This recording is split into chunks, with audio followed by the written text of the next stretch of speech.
हरियाणा की हर अपडेट के लिए बेल आइकन दबाएं और सब्सक्राइब करें STV हरियाणा न्यूज। नमस्कार, आप देख रहे हैं हल्ला बोल कार्यक्रम और मैं हूं आपके साथ शुभेंदु सिंह। और आज हल्ला बोल कार्यक्रम के जरिए हम आपको वो तस्वीरें दिखाने जा रहे हैं जो कि अब प्रदेश में लॉकडाउन के बाद पटरी पर धीरे धीरे व्यवस्था लाने की कोशिश है। और ऐसे में जब रियायतें दी जा रही हैं तो अब परिवहन व्यवस्था को भी वापस शुरू करने की बात की जा रही है। और ऐसे में ये कहा जा रहा है कि परिवहन व्यवस्था जब वापस पटरी पर लौटेगी तो बहुत सारी चीज़ों का हमें ध्यान भी रखना होगा, क्योंकि जब बसें शुरू होंगी तो सवारियां भी उन बसों के अंदर जाएंगी और ऐसे में सोशल डिस्टेंसिंग का ध्यान ज़रूर रखना होगा। पालन ऐसे में कैसे किया जा सकेगा, ये बहुत सारी ऐसी चीज़ें हैं जिनको प्रशासन को बहुत बारीकी से ध्यान रखना पड़ेगा। और इसी सब को लेकर के आप हमारे इस कार्यक्रम के जरिए अपनी बातों को साझा कर सकते हैं। और बसों के चलने से जनता को यहाँ कुछ हद तक राहत ज़रूर मिलेगी, लेकिन जो काम अटके हुए थे लोगों के वो दोबारा से शुरू हो पाएंगे। और बसों की आवाजाही से श्रमिकों को आखिर कितनी राहत मिल पाएगी, ये एक बड़ा सवाल है। लॉकडाउन के बीच बसों की आवाजाही आखिर कितनी सही है? क्या वाकई में परिवहन व्यवस्था को वापस से शुरू करना ये एक सही कदम है? आपको इस पर क्या लगता है, या फिर अभी कुछ समय और इंतजार किया जाना चाहिए था, बसों को कम से कम शुरू नहीं किया जाना चाहिए था? क्योंकि इन बसों के अंदर सोशल डिस्टेंसिंग का ख्याल रखना, पालन करना, ये एक बहुत बड़ी चुनौती होगी अब प्रशासन के सामने और लोगों के लिए खुद भी इस बात को स्वीकार कर पाना। क्योंकि आज भी सड़कों पर अगर हम देखें तो कई जगहों पर प्रदेश के अलग अलग हिस्सों में लोग जो है चेहरे पर मास्क नहीं पहनते हुए नजर आते हैं, सोशल डिस्टेंसिंग का पालन करते हुए नजर नहीं आते हैं। और ऐसे में जब हम बस में सफर करते हैं तो वहां पर और भी ज्यादा इन चीजों को देखना होगा और वहां इन चीजों का पालन बेहद जरूरी भी हो जाएगा। इस सब को लेकर के आप क्या कहना चाहते हैं, हमारे इस कार्यक्रम यानी कि हल्ला बोल के जरिए आप अपनी बातों को साझा कर सकते हैं। टीवी स्क्रीन पर लगातार नंबर फ्लैश हो रहे हैं जिनके जरिए आप इस मंच के साथ जुड़ करके अपनी बातों को साझा कर सकते हैं। और आप ये बता सकते हैं कि ये जो सरकार के द्वारा कदम उठाए गए हैं, प्रदेश सरकार ने परिवहन व्यवस्था को एक बार फिर से खोल दिया है, सुचारू रूप से चलाने की कोशिश की है, लेकिन कुछ लिमिटेशंस के साथ, यानी कि सवारी उतनी नहीं बैठ सकती हैं जितनी पहले बैठा करती थी, उसमें कुछ हद तक नियम जरूर लगाए गए हैं। इस पर आप क्या कहना चाहते हैं वो हमें बता सकते हैं। राम हमारे साथ कॉलर कार्यक्रम में जुड़ चुके हैं, बहुत स्वागत है राम आपका कार्यक्रम में। बताइए क्या कहना चाहते हैं। नमस्कार। नमस्कार जी। सर जी, मैं बताना चाहूंगा और मैं तो पहले दिन से ही कह रहा हूँ, लड़ाई बीमारी हो उससे लड़ना सीखना चाहिए। भय पैदा आदमी को करता है, मानसिक रोगी बना देता है, तो वो मानसिक रोगी जी नहीं पाता। पेट भरने के लिए तीतर जो होता है ना वो कंकर खाता है, इसलिए मानुष रूपी पुतले को भी पेट जो है ये बैठ नहीं देता। आज मतलब ये खुल चुका है तो उसके बावजूद अब मैं देख रहा हूँ रोड पे अक्सर लोग बिना मास्क के घूम रहे हैं। ये मास्क लगाना, आपका हिफाजत करना बहुत जरूरी है। प्रदूषण भी है, प्रदूषण से भी बचाव होता है। लेकिन मैं यहाँ और भी कहना चाहूंगा, जो ये राज्य आपस में लड़ाई कर रहे हैं, इन मजदूरों के बारे में सोचो। एक दूसरे को अपने ठिकाने पे पहुंचना जरूरी है। एक बार मजदूर घर होके आ जाएगा उसको संतुष्टि हो जाएगी, ये बहुत जरूरी थी। मानसिकता रोगी, जो मानसिक रोगी बन जाता है वो जी नहीं पाता। इसलिए मेरा निवेदन है, ये सराहनीय कदम है, बसें चलनी चाहिए। और भी इससे आगे मेट्रो जो दिल्ली के ऊपर भी हो रहा है, मैं कह रहा हूँ मेट्रो भी जरूरी चलनी चाहिए। लेकिन जो आपके पास वो हिफाजत है उनको आप प्रयोग करें। जिस चीज का मतलब है आपको करना चाहिए, दवाइयां चलानी चाहिए, हॉस्पिटल का एकदम डॉक्टर को तैयार रहना चाहिए, उसमें कोई दो राय नहीं है। धन्यवाद। बहुत शुक्रिया राम, आप हमारे साथ कार्यक्रम में जुड़े और आपने अपनी बातों को साझा किया है। और यहाँ स्पीच लगातार आप सभी की तरफ से हमें सुझाव दिए जा रहे हैं, राय दी जा रही है, बताया जा रहा है कि ये कदम कितना सही है या फिर इसमें क्या चीज़ें और जोड़नी चाहिए थी। रमेश हमारे साथ अगले कॉलर कार्यक्रम में जुड़ चुके हैं, बहुत स्वागत है रमेश आपका कार्यक्रम में। बताइए क्या कहना चाहते हैं। मैं तो ये हैरान हो रहा हूँ कि हरियाणा गवर्नमेंट ने हर प्रकार की छूट दे दी है। अब ये देखो कितना खतरनाक बीमारी लगी हुई है, कोरोना जो चाइना से आया पूरे वर्ल्ड में जा चुका है। मैं तो हरियाणा में बात करूंगा, मैं 2 पॉइंट है सर। एक तो कर्फ्यू लगा हुआ है शाम को 7 से लेकर सुबह 7 बजे तक। अगर आप सुबह देखो सर 5 बजे दुनिया ही मॉर्निंग वॉक करती है, हर सेक्टर कोई पाबंदी नहीं है, पूरी मॉर्निंग वॉक करती रहती है।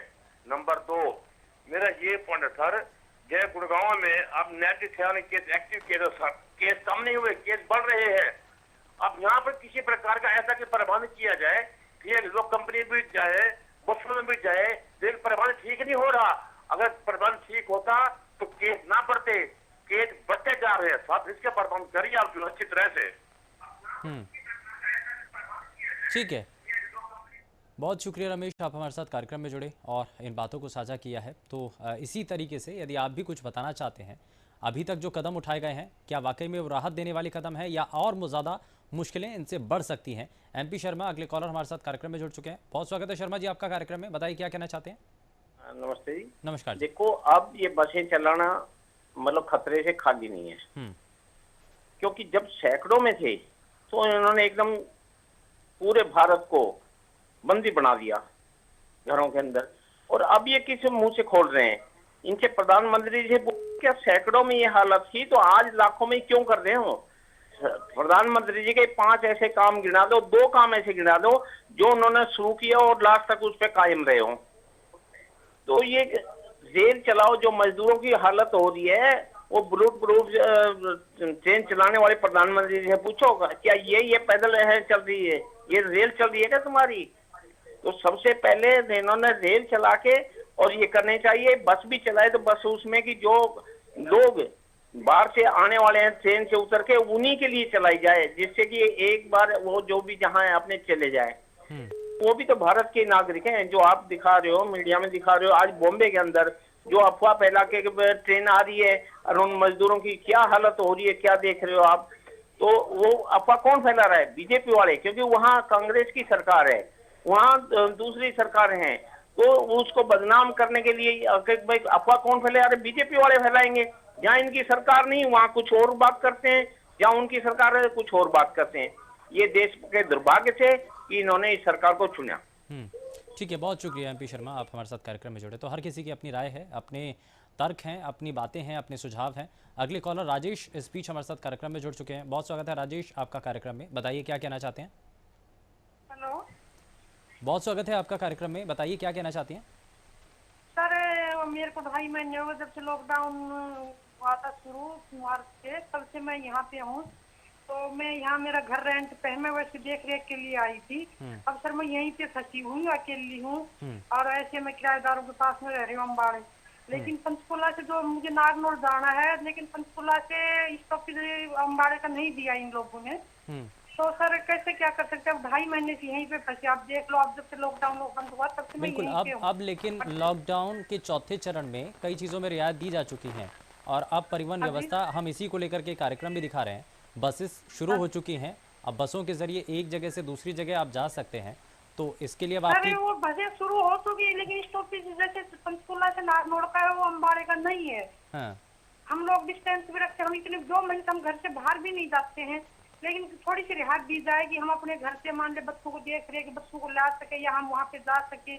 नहीं, इसमें अब आप समय निर्धारित किया जा चुका है। अब आप जा सकते हैं, अपने घर भी जा सकते हैं, देखरेख के लिए भी जा सकते हैं। यदि आपको वापस जाना है, अपने राज्य के अंदर ही दूसरे इलाके के अंदर जाना है, तो आप जा सकते हैं। इसके लिए बस समय सीमा निर्धारित की गई है, उसका आपको ज़रूर पालन करना होगा। बाकी चीज़ें व्यवस्थित कर दी गई हैं। बहुत शुक्रिया, आप हमारे साथ कार्यक्रम में जुड़ी। और ऐसे बहुत सारे लोगों के भी सवाल हैं कि अब क्या हम एक जगह से दूसरी जगह जा सकते हैं? तो यहाँ पर इसीलिए लॉकडाउन के अंदर कुछ हद तक रियायत दी गई है, ताकि जो लोग फंसे हुए हैं, जो लोग अभी भी एक जगह से दूसरी जगह जाने में मोहताज थे, कम से कम उनके लिए कुछ हद तक राहत हो सके। राम हमारे साथ इस बीच कार्यक्रम में कॉलर जुड़ चुके हैं। बहुत स्वागत है राम आपका, बताइए क्या कहना चाहते हैं? शुभेंदु जी, मैं आपके चैनल के माध्यम से एक सुझाव देना चाहता हूँ अपने भाई बहनों से भी और जनता से भी। कोरोना से घबराएं नहीं।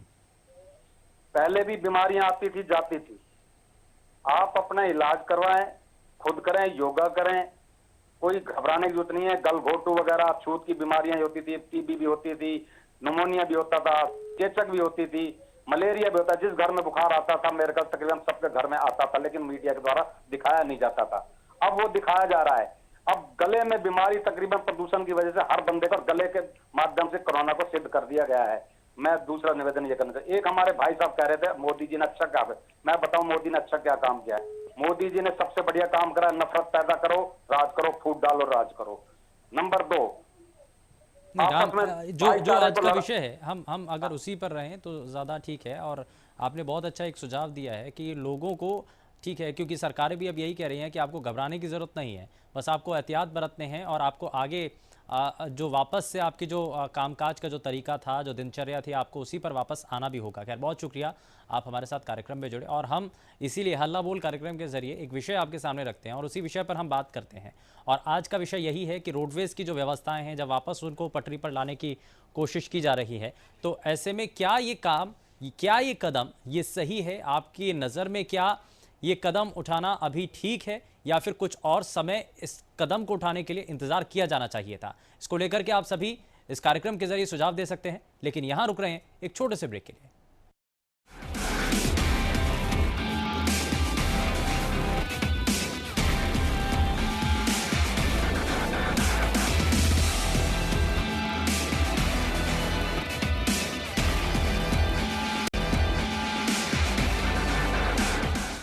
ब्रेक के बाद आप सभी का स्वागत है हल्ला बोल कार्यक्रम में, और एक बार फिर से इस कार्यक्रम को आगे बढ़ाते हैं और आपको एक बार फिर से बताते हैं कि आज का जो विषय है वो लॉकडाउन में दी गई कुछ छूट के बारे में है। यानी कि परिवहन व्यवस्था जब अब चलाई गई हैं, बसेस अब सड़कों पर दौड़ने के लिए तैयार हैं, तो ऐसे में किन चीज़ों का हमें ध्यान रखना है, और साथ ही साथ अब हमें ये भी ध्यान रखना होगा कि जो हमें राहत दी गई है, जो हमें छूट दी गई है, हमें ये बहुत सारी शर्तों के साथ भी ये फिलहाल छूट मिली हैं, लेकिन हमें बसों के अंदर जब चढ़ना होगा, जब हमें बस स्टैंड पर पहुंचना होगा या बस डिपो पर जब हम पहुंचेंगे, तो वहां पर हमें मास्क चेहरे पर जरूर लगाना है, सोशल डिस्टेंसिंग का ध्यान जरूर रखना है। लेकिन क्या ये कदम सही है या अभी और इंतजार करना चाहिए था? राम सचदेवा हमारे साथ अगले कॉलर कार्यक्रम में जुड़ चुके हैं। बहुत स्वागत है राम सचदेवा जी आपका कार्यक्रम में, बताइए क्या कहना चाहते हैं? नमस्कार जी। नमस्कार जी। मैं ये कहना चाहता हूँ कि ये सरकार ने बहुत ही अच्छा किया है जो बसें चला दी हैं, जो मजदूरों को सामान के साथ, उनके औरतों को, बच्चों को साथ लेकर सामान के साथ आना जाना पड़ता था, हर चीज के लिए मुश्किल होती थी। सब ये मजदूर सही होंगे, मजदूर काम वो अच्छे से चलेंगे तो हमारे सबकी जिंदगी अच्छी चलेगी, सबकी वो होगी। सबसे ज्यादा जो ये कहना चाहता हूँ कि बसें चलाकर इस सरकार ने बहुत ही अच्छा करा।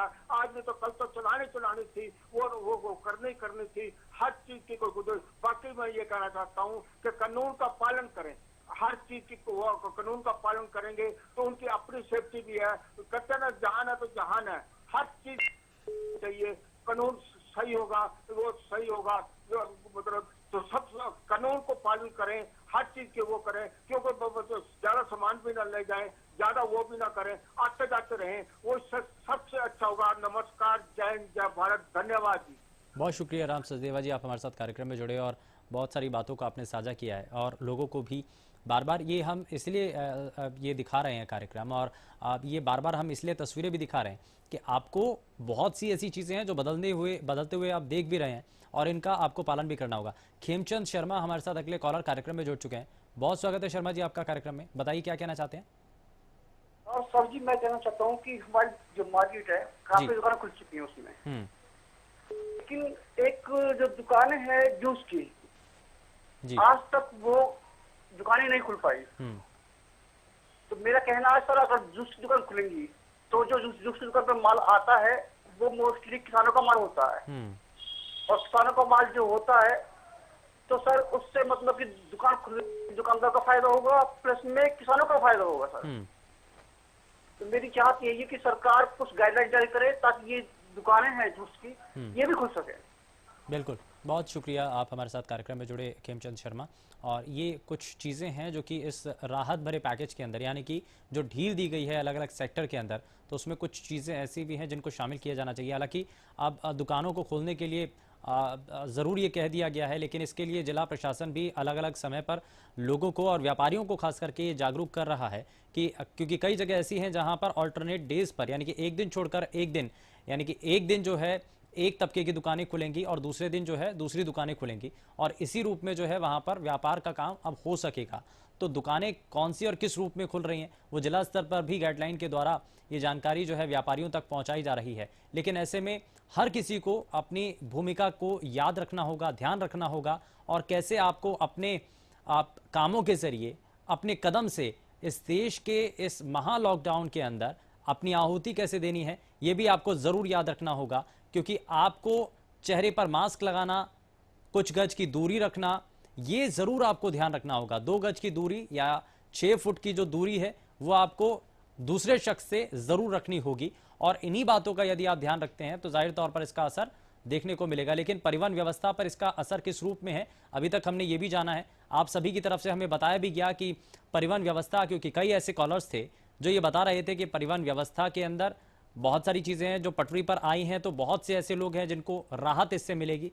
जो मजदूर वर्ग है जो अभी तक आप कई किलोमीटर पैदल चलने को मजबूर थे, कम से कम अब उनको एक सहारा मिल सकेगा। अब वो बसों के अंदर बैठ करके सफर कर पाएंगे, एक जगह से दूसरी जगह कम से कम पहुंच पाएंगे, उतनी ज्यादा मशक्कत नहीं करनी पड़ेगी। तो ये कुछ ना कुछ एक राहत भरा कदम जरूर है। लेकिन इस सब के बीच यहां जानकारी ये भी है कि आपको एक बस के अंदर, जैसा कि जानकारी ये भी मिल रही है कि 30 लोग ही एक बस के अंदर बैठ सकते हैं, तो इन चीजों का भी आपको ध्यान रखना होगा। राजेश हमारे साथ अगले कॉलर कार्यक्रम में है। बहुत स्वागत है राजेश आपका कार्यक्रम में, बताइए क्या कहना चाहते हैं। राजेश मुझे सुन पा रहे हैं आप? जी बताइए राजेश। मैं कह रहा हूँ सर, ये वैसे बसों में तो ज्यादा तो लेके लोग भीड़ होगी, तो ये गाँव में बीमारी नहीं थी अब तक। जैसे भाई जो जिसको जरूरी जाना है, बाहर का जाना है, वही जा सके। अब जैसे गांव वाले जाएंगे, गांव में आएंगे, इससे तो और ज्यादा कुछ गांव में बीमारी फैलने का बाहर रहेगा। जी जी बिल्कुल, ये खतरा तो कहीं ना कहीं है ही, ये जोखिम भी है। बहुत शुक्रिया आप हमारे साथ कार्यक्रम में जुड़े राजेश। तो ये एक चिंताजनक स्थिति भी है जो कि राजेश बता रहे थे कि यदि ये जो बसें हैं वो गांव की तरफ भी जाएंगी, क्योंकि ये पूरे प्रदेश के अलग अलग हिस्सों में चलेंगी, तो जो सवारी इसके अंदर बैठी हुई हैं, कोरोना संक्रमित यदि कोई व्यक्ति होगा तो एक जगह से दूसरी जगह वो पहुंच जाएगा।